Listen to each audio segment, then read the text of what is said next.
At first glance, it was just another ordinary morning in the grand, glittering hotel that catered to the world's wealthiest travelers. Guests shuffled past the lobby, suitcases rolling across polished marble floors, while staff hurried quietly from corner to corner, keeping everything seamless. Yet in the middle of that carefully orchestrated scene stood Amara, a young hotel worker dressed in her neatly pressed uniform, pushing her cart of supplies. She was invisible to most eyes, as workers in her position often are, but fate had something extraordinary waiting for her that day. Amara was not only hardworking but also carried a secret that none of her colleagues knew.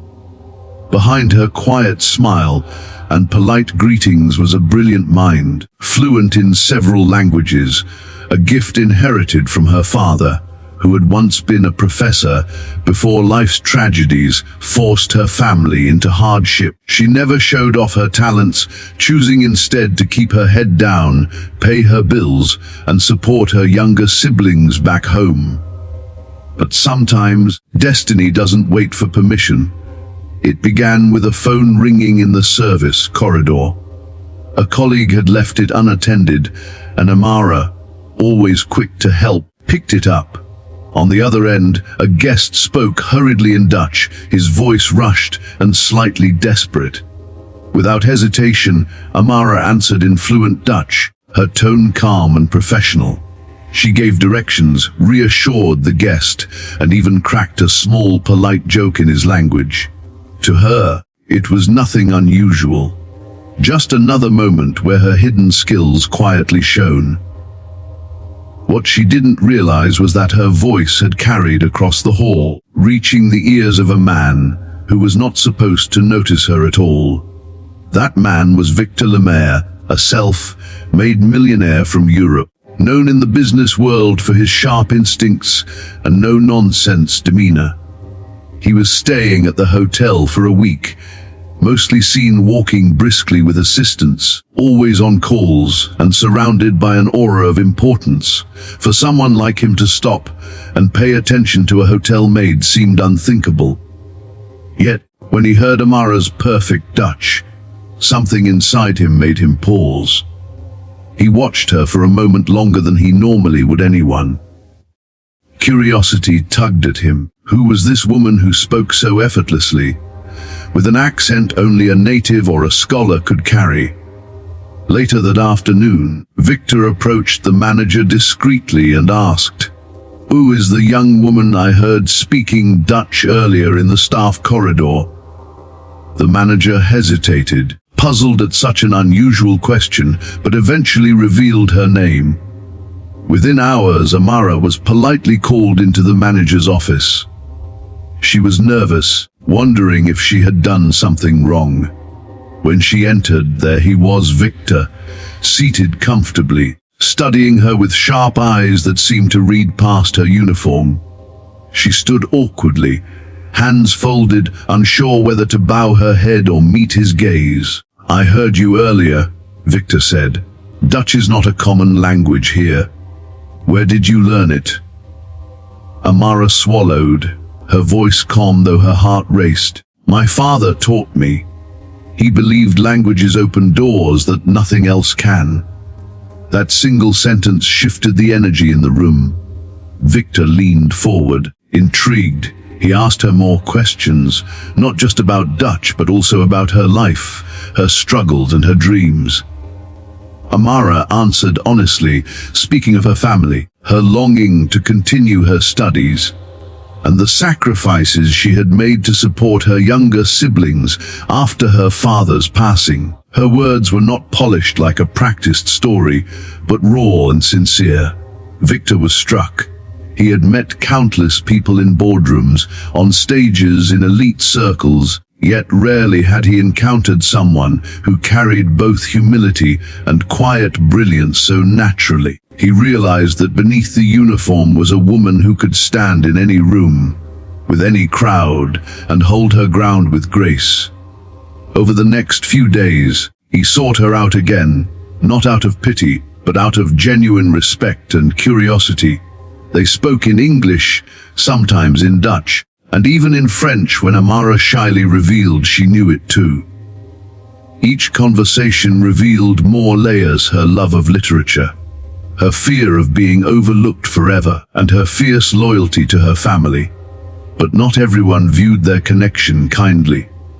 Among the staff, whispers began. Why was a millionaire spending time with a hotel maid? Some accused Amara of trying to climb above her station. Others suggested Victor was merely entertaining himself with someone beneath his world. The pressure weighed heavily on her, and for a moment she considered pulling away to avoid further humiliation. One evening, after a particularly harsh comment from a coworker, Amara sat in the small break room with tears threatening her eyes. Victor happened to pass by, and when he saw her, he stopped. "You can't let them decide your worth," he said firmly. "Do you know why I wanted to meet you?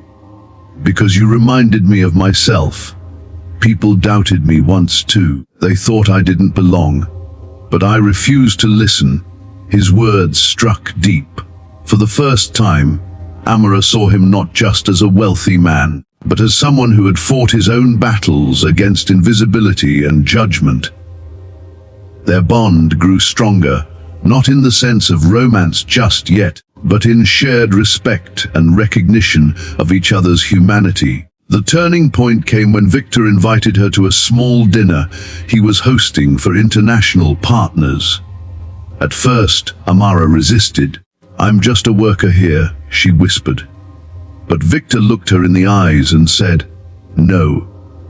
You are someone with a gift. You belong in that room as much as I do." With hesitation, she agreed. That night, dressed modestly but with dignity, Amara joined the dinner. At first, she stayed quiet, but when the conversation shifted into Dutch, then French, she naturally contributed.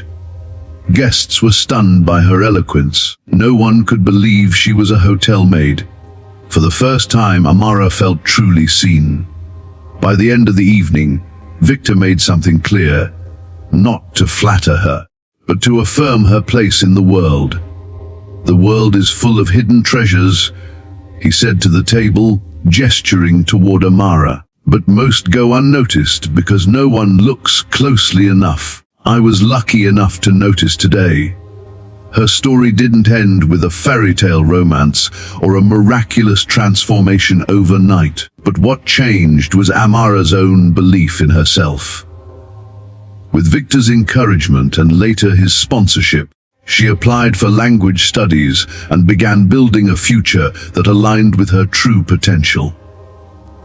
The whispers of her colleagues faded with time, replaced by admiration when they saw her determination. And so, the girl who had once been invisible in the hallways of a hotel became a voice heard in rooms that once seemed out of reach. Her journey was not just about being noticed by a millionaire, but about being reminded that her gifts mattered, that her father's belief in her was not in vain. In the end, the story left a message powerful enough to echo long beyond the walls of that hotel. Greatness does not come from titles or wealth, but from recognizing the value within yourself, even when the world tries to overlook you. And sometimes, all it takes is one moment, one conversation, one person noticing you, to change the course of a life forever.